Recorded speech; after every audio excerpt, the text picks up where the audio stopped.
Hello everyone! Welcome to MCN Television.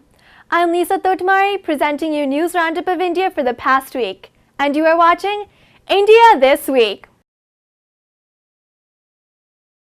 As we are looking forward to a brisk shopping season and holidays, retail markets in the US are getting ready for the most important phase of their business. Meanwhile, India is into a busy schedule of political fights with major state elections on the doorsteps. First of all, highlights of India this week. Indian Space Research Organization successfully launched the Mars mission and did the first orbit raising. The 12th edition of the Pravasi Bharatiya Divas Convention will be held in New Delhi from January 7th to 9th in 2014. Commerce and Industry Minister Anand Sharma strongly criticizes global investment bank Goldman Sachs as it suggested a victory for BJP-led NDA in the next general elections. India and Bangladesh begins closing retreat ceremony at its border. British Prince Charles is an official visit to India. President Pranab Mukherjee says India's place in the changing world order is extremely relevant. Director Ram Gopal Varma's underworld drama film Satya 2 hit the silver screens. India successfully test fires indigenously developed nuclear-capable surface-to-surface Agni-1 missile on Friday. Government rejects BJP's demand for SPG protection for its star election campaigner Narendra Modi. Defense Minister A.K. Anthony asked DRDO to concentrate on high-end research on strategic areas. India's most celebrated chef and popular cookbook author Tarla Dalal dies.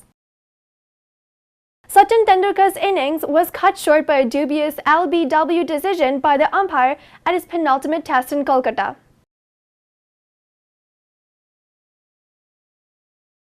Now, news in detail. Indian Space Research Organization successfully launched the Mars orbiter mission on November 5th. The scientists said the systems aboard the spacecraft are functioning normally, and they were successful in the first orbit raising to generate velocity. The spacecraft will be further raised 5 more times to reach its final orbit of Mars on December 1st for a mission of 300 days. The successful launch of Mangalyaan is a rare victory for India as it catapults the country into an elite club comprising the US, the erstwhile Soviet Union, and the European Space Agency.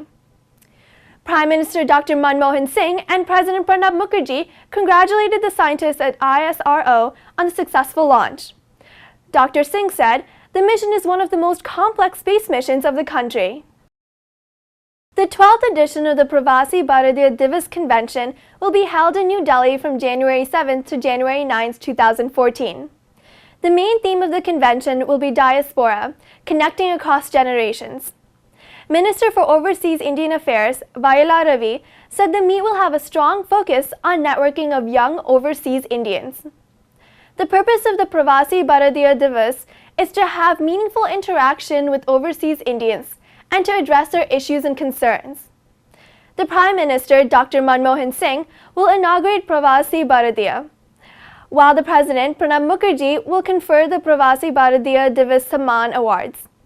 It is expected that there will be enthusiastic participation of over 2,000 delegates from heterogeneous and diverse overseas Indian communities spread across the globe. Commerce and Industry Minister Anand Sharma has strongly criticized global investment bank Goldman Sachs as it suggested that BJP-led NDA could win the next general elections in India.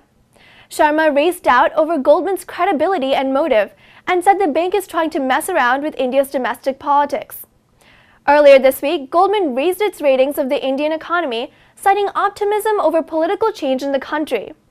Sharma said that Goldman's eagerness to push the case of a particular political party and its recent report on the Indian economy exposes its ignorance about the basic facts of the Indian economy. India and Bangladesh will jointly conduct a border-closing retreat ceremony at the Petropol-Benapol border checkpost in North 24 Paragana. This custom of friendship has been modeled on the Indo-Pak retreat at the Wagah Atari border. The joint retreat ceremony is expected to strengthen the friendship between the Bangladesh and Indian border forces and to reduce trouble along the border. While inaugurating the ceremonious retreat, Union Home Minister Sushil Kumar Shinde said that Bangladesh and India must remain united in days to come. British Prince Charles, who is on an official visit to India, suggested to curb the effects of climate change. His visit started from Uttarakhand, which was the worst hit by a severe flood a few months back. He also attended a function at River Gange and visited Indian Military Academy. During his 9-day visit, he will visit many historic places in Kerala. President Pranab Mukherjee said India's place in the changing world order is extremely relevant. Talking at the 5th Annual Heads of Mission Conference, he said India's foreign policy must be an extension of its national policy. The president said India has always been committed to global peace, but is conscious of the fact that efforts for the same should begin from the neighborhood. The president further said terrorism remains a major challenge, and India was the first country to recognize at a high personal cost the threat that terrorism posed, and it has witnessed the largest number of political assassinations of its leaders. After a legal battle, director Ram Gopal Varma's underworld drama film Satya 2 was released on Friday. It is a sequel to his earlier blockbuster Satya, released in 1998. Satya 2 stars Puneet Singh Ratan, Aneka Sodhi, and Aradhana Gupta in pivotal roles. Varma said Satya 2 is a story of a man who tries to reinvent the underworld. He starts a new underworld company based on his study of the mistakes of the earlier dons, and also on the ways he develops to deal with the modern policing methods. India This Week will resume after a short break. Stay tuned!